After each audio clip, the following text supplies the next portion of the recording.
What is going on, FG3000? Back in the place to be, and in today's video we're going to be taking a look at the Legend of Heroes Gagharv trilogy. Needless to say, I am not familiar with this franchise, but what I can say about this game in particular, if you're the type of player out there that wants a little bit more RPG in your gacha game, but not to the level of like another Eden or Octopath Traveler, definitely give this game a shot. Like when I was looking at the screenshots, I did not think that this game was going to be for me, but the more I played it, hey man, this game might be for me.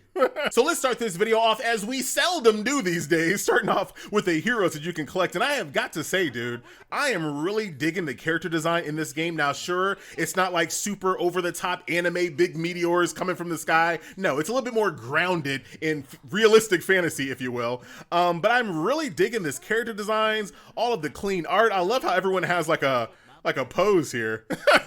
Like people have signature poses here. Tons of voice acting, as you can see, and all major story segments, at least that I've seen thus far, were completely voice acted. So a lot from a little game here, man. I am definitely digging it. Like I said, I really like all the, even my boy Jimmy, even like the low rarity characters. Very, very cool. Even guys that don't have a name, Evil Swordsman, still looks really, really good. Shout out to Billy. Very cool. And once again, I like how a lot of these characters have like a very unique pose. That makes everyone just feel like you can kind of tell their personality just by looking at them. So yeah, all the way around, I really like the character. Look at my boy Shao. I might not never use them, but dude, I'm glad you're here.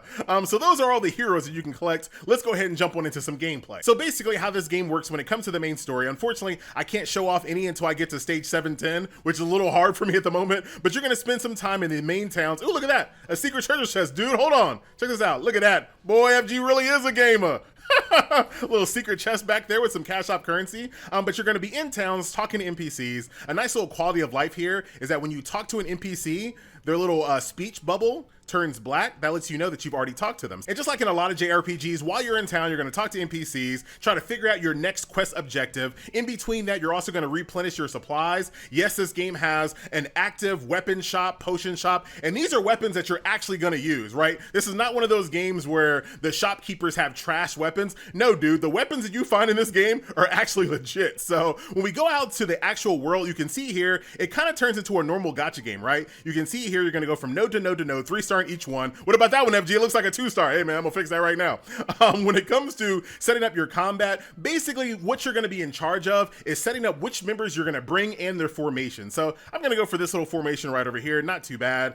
You can also bring battle tools, and I'll talk about this a little bit later, but you can also bring potions, mana potions, etc., etc. That's gonna basically be your manual gameplay when it comes to combat right over here on the far right corner of your screen. That's gonna be where you can actually use your potions and your mana potions, etc. Now, when it comes to your actual characters on autoplay, they're just gonna do their thing, man. They're gonna attack, they're gonna do their ultimates when they have an ultimate, rinse and repeat them. But one thing I like about combat that I didn't, when you look at screenshots, you don't really appreciate, I love the fact that you get knocked around more than I've ever seen in any game ever. Like you get, look at how the enemy gets knocked around. So where you, oh, he's stealth. Trying to trick my squad, huh? Where you start in combat is not where you end up, because you are going to be knocking enemies around. They're going to be knocking you around. Another quick combat scenario here. And once again, I love the fact that enemies get knocked around, and it's not always positive, right? Sometimes one of my allies will knock like an enemy to my back line where my healers are. This one's not too bad. Not too bad at all. Very nice, cleaning it up. Now this is one of those games where if one person dies, you don't get your 3-star. That's why I got a couple of 2-stars here and there, because everyone has to live. But that's gonna be your main story combat, right? Go in town, talk to NPCs, figure out your next quest objective, go out here to the open world, go to every single node here, 3-star in each one. Now as you're going through all these nodes and 3-star in each one, you're gonna also notice that in these stages, you're gonna see these caves. Now these caves are basically, think about like your normal JRPG. You know when you're on your way to the next main story segment, but there's like a filler cave that you have to go through? These are filler caves. Now, that doesn't sound good. The name filler never sounds good, but these filler caves are actually pretty good. These are completely optional, but I definitely recommend it, because when you defeat these enemies in these caves, you're gonna get a first clear reward that's gonna give you rewards that are gonna be very beneficial to your account. Once again, things in this game are very expensive, so you wanna get as many bonuses as you possibly can. Dude, am I about to die? Not on video! It's not looking good for the home team. My whip waifu is down. Let's see if we can kind of bring this back. There goes our cleric. Her ultimate gives me attack and defense up. We got our little main character. One of the main character protagonists is the blonde guy with the boomerang. My other main character protagonist just went down. No, dude! You know, sometimes I just like to show you guys what losing looks like. You know what I'm saying? We might. No, we won't. Ah, dude, if only we had another ultimate go. Well, you know, sometimes you're going to die, right? And when you do that, nothing happens. You just go back to where you were. But here's one of the caves, right? This is a filler cave. So these mobs right here are completely optional. But if I want to, I can defeat all of these mobs in this dungeon, find the final boss, which is probably going to be in this room right over here. Here's the final boss, and there's a treasure chest behind him as well. So these are kind of cool. Once again, they're filler dungeons, giving you a little taste of that JRPG-ness that you're looking for. So outside of the main story, of course, you're going to have your auxiliary gameplay modes. We'll go through all of them here. We're going to start off with the Trial of Validation. In this game, every single character has their own element type. So you can see red, blue, green, yellow, and blue again. Real descriptive, FG. You're welcome. You're welcome. But you can fight these, and basically, whatever color type of the hero that you're trying to power up, you're going to need this specific in-game material to kind of keep them leveled up. So very straightforward. This is a daily resource grind, as you guys have seen before. Next up on the daily resource grinds, you have the Book of Adventure. This is going to be your golden EXP grinds. Once again, very straightforward. You've seen this before, but what you have not seen before, my friends, check out the enemy, right? This enemy right over here is a Louis Vuitton mimic treasure chest. You beating gold at the Louis. You love to see. Very, very nice, but very straightforward, right? You beat up on this chest, you get a bunch of gold. Once you get to as far a stage as you possibly can clear, there are sweep tickets. In this game, though, sweep tickets are mad stingy. Like, to the point, first day, I already ran out of sweep tickets. To an absurd degree. Like, I really needed more sweep tickets, and I ran out on the first day. You can do the same exact thing when it comes to EXP. I'm not going to show that off in this video. Outside of that, you also have the Infinite Abyss. This is basically going to be your tried and true endless tower. Go up a floor, get rewards. Right now, I'm currently on floor 20. Can I beat these guys? I'm not sure. Now, the funny thing about combat, the more I played this game last night, the more I kind of liked it. Like, I kind of like combat. Once again, it's a lot more simple. It's a lot more subdued. It's a lot more grounded, right? But I kind of like it. Even though I'm not really doing anything, I really do kind of enjoy watching it. My little whip waifu with her big AoE causing bleeding. The boomerang homie doing his job. Brave Rush on our main character who fits the main character mold. You guys know the main character mold, right? You got to be a male. You have to have a little bit of red trim. Plate mail, but not too platey. Not too platey. And this guy fits the bill perfectly. But very straightforward, right? That's the endless tower mode. Beat a floor, go up, get rewards. These rewards in particular were 3 summon tickets. You love to see. The next gameplay mode is called the Temporal Rift. Now this is basically your labyrinth roguelike gameplay mode right over here. I'm not sure if I'm going to be strong enough to beat this stage without losing anyone. And now this might be where you're gonna ask, hey FG, if you're losing so much, why don't you bring some items, some health potions, some mana pots? Dude, they are mad expensive. I'm about to do a shopping tour with you here in a second, but buying those potions, buying those little battle tools are actually really expensive, so you can't really rely on it. So if you're gonna lose a stage, it's probably better off, like right now I'm gonna lose the stage, so I'm just gonna go ahead and back out because I don't want to save that run with a dead person there, unfortunately. But the cool thing about this labyrinth roguelike gameplay mode, so you can see here, you're going to go from node to node to node, defeat the enemy. Once you go in these little blue crystals here, this is going to get you a buff, like attack up, speed up, you know, life steal, things of that nature. You've seen roguelites before. So as you're doing this, you defeat the enemies, you get a buff, defeat an enemy, get a buff. Now the cool thing is, I can leave right now, which I'm doing. Boom, I left. I can go level up, get to like level 100, come back right where I was, and my heroes are going to be level 100, so I can tackle that again. You love that. Speaking of high level content, however, here is the world boss. So we'll go ahead and beat up on the world boss, so you get a different little camera perspective here as well. And again, man, maybe it's just like my nostalgia talking, but I kind of like the game's look. Again, screenshots do not do this game justice at all. But once you start playing it, once you start, you know, kind of enjoying the characters from the story, they do have some really good personalities. You're going to kind of, I don't know, man, I think these characters just might grow on you, even though, you know, they're not everyone's favorite type. Like me personally, I would never, under any circumstance, choose pint-size or chibi characters over full-size characters. So this is not my type of, like, art style that I'm normally into. But I gotta say, man, I gave them a chance, and I kind of enjoy these little guys. Very nice AoE whip there. You love to see. And basically with this, right, with any world boss in any kind of gacha game, I'm just trying to post the highest damage I possibly can. Right now, oh dude, can I do something here? I never saw that, but I never also paid attention. Usually when I do world bosses, I set my phone down, I'm in the kitchen, dude, give me some grub. But my team is actually doing not too shabby here. Even though I don't even have like a traditional healer, like my healer that I have right now gives my entire party a shield. She does have a small heal, but she's mostly like shield, attack up, and defense up. I wanted somebody a little bit more offensy, but I probably should take somebody a little bit more healing.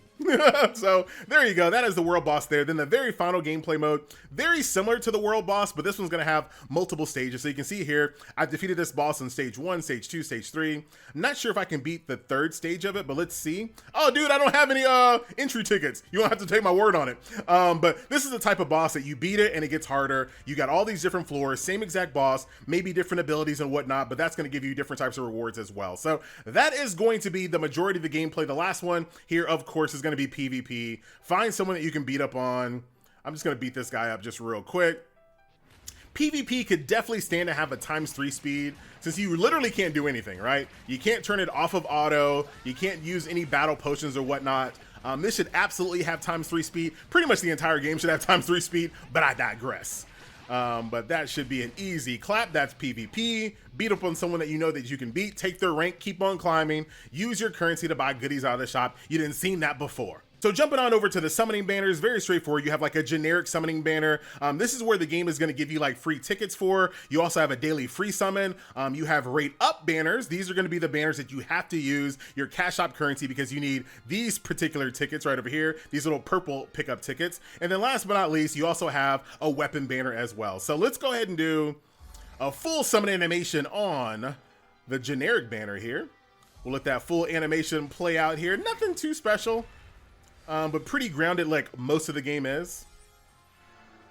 And yeah, so if we click skip here, it'll stop unless we have a new player. So that's going to be all dupes for us. Nothing too special there, unfortunately. But I also have my free one. Skip that. Anything good for free? Ah, come on. So very straightforward. So let's actually talk about how you power up your units in this game, right? All right, so let's go ahead and talk about the upgrade process here in the game. So very straightforward when it comes to leveling up. You do have EXP juice along with gold. So we'll go ahead and level up our character up to level 40. And then of course, just like in a lot of gacha games, you'll eventually hit a breakthrough level. I'll evolve past that breakthrough level. Now I am a 4-star. I can now go up to level 50. You love that. In addition to leveling up your levels, you can also level up your skills. This is going to take in-game materials, rare in-game materials. So don't be using it willy-nilly.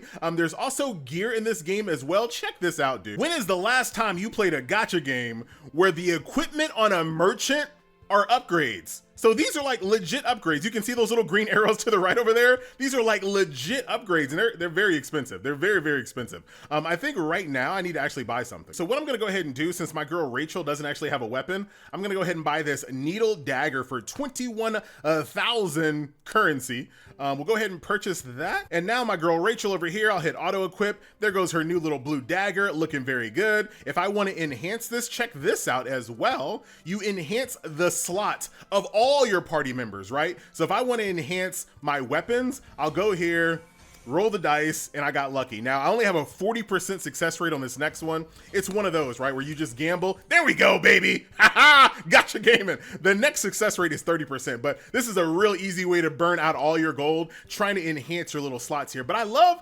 enhancing the slot and not the weapon. I love that flexibility. So we talked about levels, skills, and gears. The next thing up is going to be Transcendent. This is where all your dupes come in handy, right? So as you get dupes, you're going to unlock more passive and active bonuses. Potential, this is going to be your in-game grind here. So this little red powder that we showed off a little bit earlier, farm for that, get that red powder. You can unlock these extra potentials. Once again, more passives, more actives.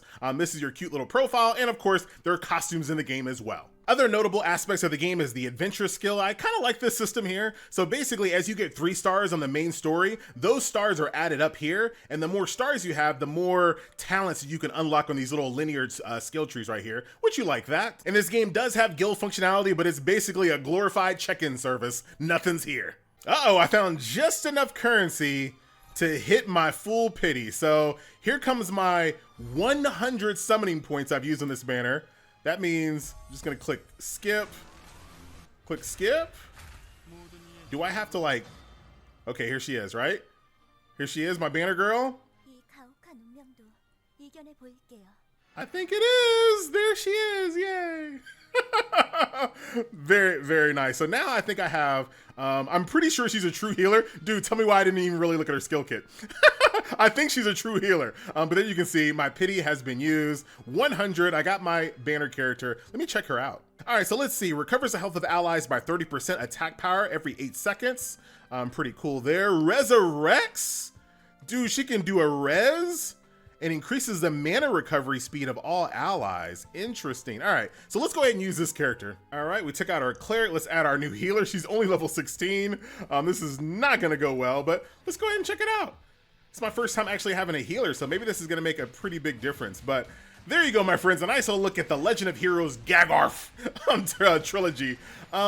I gotta say, dude, I enjoyed this game. This is the type of game that you play when you're tired of like sitting in your office chair or whatever. You just want to sit back, kick it on the couch, enjoy a nice little JRPG story. All the familiar JRPG trappings are all here represented. Cool characters, decent gameplay flow. It's not really a bad game, like I said. My only issues with this game is the fact that sweep tickets are mad stingy. But other than that, not a bad little effort here. I hope this game does well. So there you go, my friends. My name is FG, and I'm out.